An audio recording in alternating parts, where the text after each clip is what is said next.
Every night while you sleep, your body is supposed to enter a state called autophagy. This is when your cells break down and recycle damaged components, clear out toxins, repair DNA, and restore metabolic function. It's your body's nightly cleanup and maintenance mode. But here's the problem.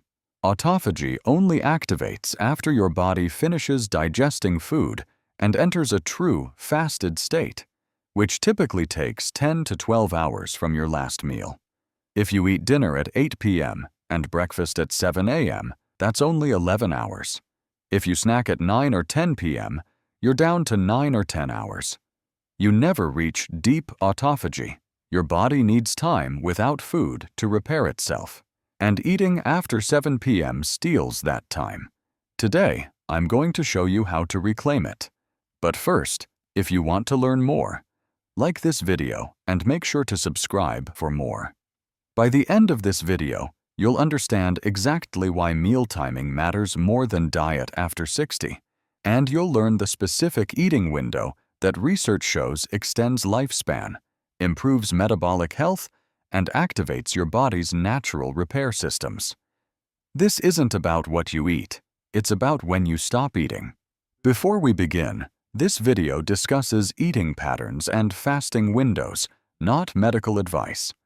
Always consult your doctor before changing your eating schedule, especially if you have diabetes, take medications with food, have a history of eating disorders, or any condition affected by meal timing. Let me explain why eating after 7 p.m. is so damaging after 60, by breaking down what's actually happening in your body when you eat late. Problem number 1. Your metabolism shuts down in the evening. Your body's metabolism follows a circadian rhythm. In the morning and early afternoon, your insulin sensitivity is high, meaning your cells efficiently absorb glucose from food. Your digestive enzymes are active. Your metabolic rate is elevated. But as evening approaches, this system begins shutting down in preparation for sleep. Research from Brigham and Women's Hospital found that identical meals eaten at 8 p.m. produce significantly higher blood sugar spikes and take longer to return to baseline compared to the same meals eaten at 1 p.m. Why? Because your pancreas produces less insulin in the evening, and your muscle cells become more insulin resistant. When you eat after 7 p.m., your body struggles to process that food efficiently. Blood sugar stays elevated for hours, triggering inflammation and oxidative stress. Insulin remains high when it should be low, preventing fat burning and disrupting hormonal balance. Over time, this nightly metabolic stress accelerates aging, increases diabetes risk, and promotes weight gain, especially visceral fat around your organs. Your body isn't designed to digest heavy meals at night. Fighting against your natural rhythm creates metabolic dysfunction that compounds over decades. Problem number 2. Late eating blocks autophagy and cellular repair. Autophagy is a Nobel Prize-winning discovery that explains how your body maintains health at the cellular level. During autophagy, cells identify damaged proteins, dysfunctional organelles, and accumulated waste, then break them down and recycle the components. This process is critical for preventing cancer, neurodegenerative diseases, and age-related decline. But autophagy is suppressed by eating. Every time you consume food, especially protein and carbohydrates, insulin rises and shuts down autophagy. Your body prioritizes digestion and nutrient storage over cellular cleanup. A study published in Cell Metabolism showed that autophagy activates most strongly after 12 to 16 hours of fasting. If you eat dinner at 8 p.m. and breakfast at 7 a.m., you're only fasting for 11 hours. You barely scratch the surface of autophagy. If you snack after dinner, you're down to 9 or 10 hours. You never reach the deep cellular repair your body desperately needs. This matters enormously after 60. Your cells accumulate more damage with age. By eating late, you're blocking the very process that keeps you healthy and functional as you age. Problem number 3. Digestion is an active process. It requires energy, increases core body temperature, and keeps various systems engaged. When you eat close to bedtime, your body is trying to digest food while also trying to initiate sleep and recovery processes. These two states are incompatible. Research from the Journal of Clinical Sleep Medicine found that people who ate within 3 hours of bedtime had significantly worse sleep quality, more nighttime awakenings, and less time in deep restorative sleep stages compared to those who stopped eating earlier. Deep sleep is when your body releases growth hormone, repairs tissues, consolidates memories, and clears metabolic waste from the brain through the glymphatic system. When digestion interferes with sleep, you lose access to these critical repair processes. Poor sleep accelerates cognitive decline, weakens immune function, increases inflammation, and shortens lifespan. Late-night eating doesn't just disrupt one night of sleep.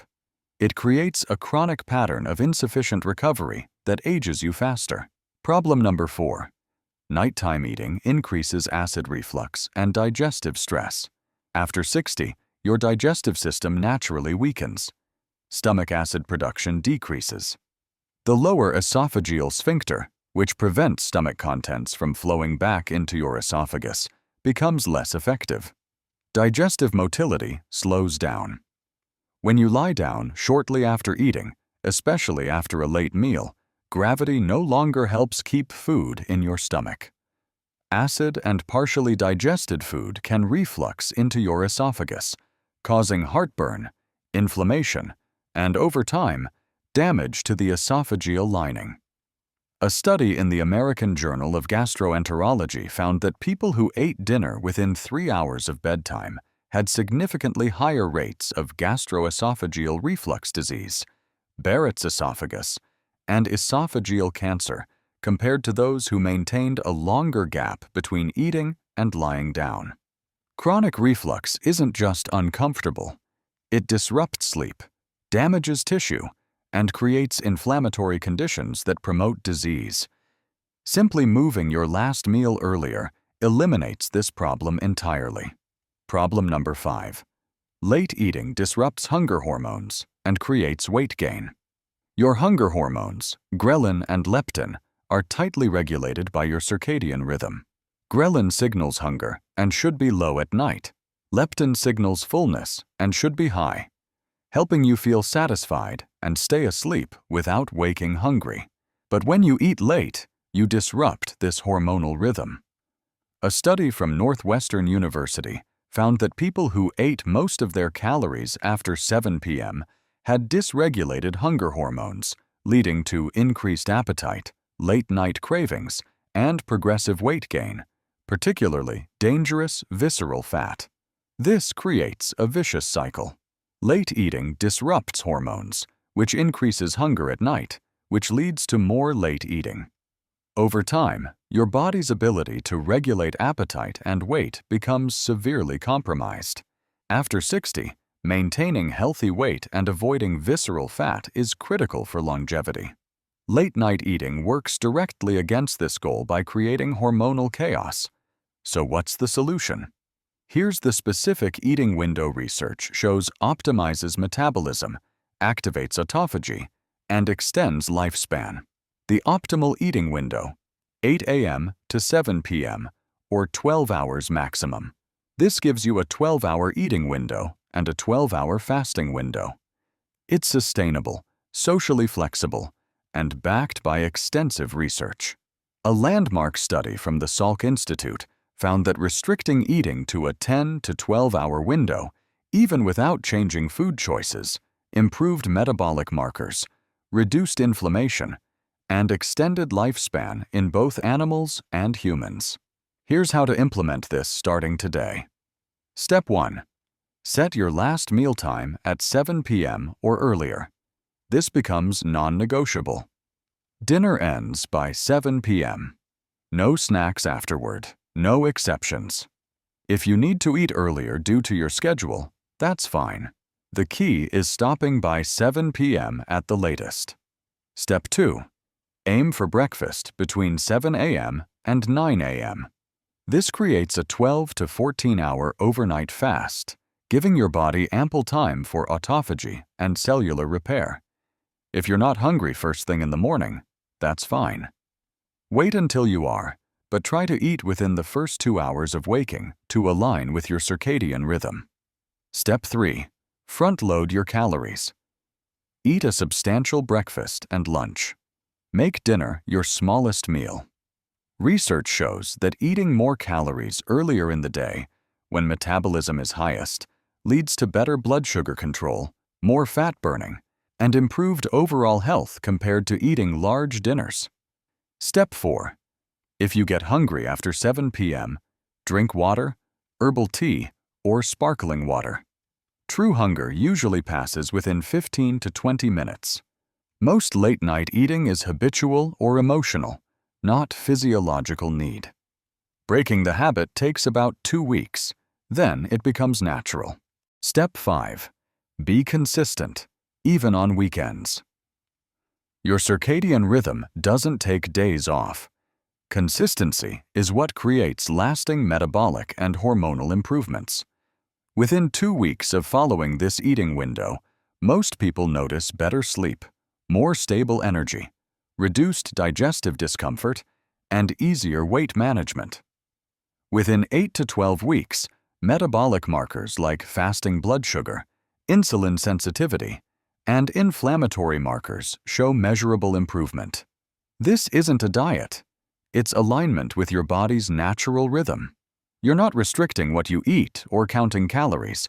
You're simply eating when your body is designed to process food and fasting when it's designed to repair. One final note.